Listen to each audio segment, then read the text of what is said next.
Welcome to the slop farm. Enjoy the video. You start by securing the car. Chock the rear wheels and set the parking brake, then loosen the wheel studs slightly. Once done, lift the vehicle and place jack stands at the recommended pinch welds so you have safe access. Make sure you have a socket set, breaker bar, penetrating oil, and the correct replacement sway bar link on hand. These are the parts that let you move quickly. Don't waste time verifying fitment now. Confirm torque specs in the manual before reinstalling. You'll tackle the stuck fasteners next. Spray the nuts and studs with penetrating oil and wait a few minutes so they release more easily. Then hold the stud with an Allen or hex key and break the nut loose with a breaker bar. Apply steady force, not sudden jerks, to avoid rounding.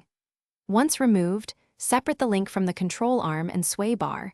Pry or tap gently if corrosion binds the joint. Inspect surrounding bushings and ball joints for wear before installing the new link. You install the new sway bar link by aligning it and hand-starting both nuts to prevent cross-threading. Once aligned, tighten to the specified torque with your torque wrench so the joint preloads correctly.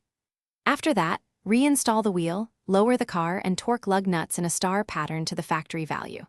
Finally, road test at low speed. Make deliberate turns and listen for clunks. If you hear noise, recheck torque and bushing seating. If a bolt won't torque, inspect threads and replace damaged hardware. Thanks for watching. Consider subscribing if we helped you today.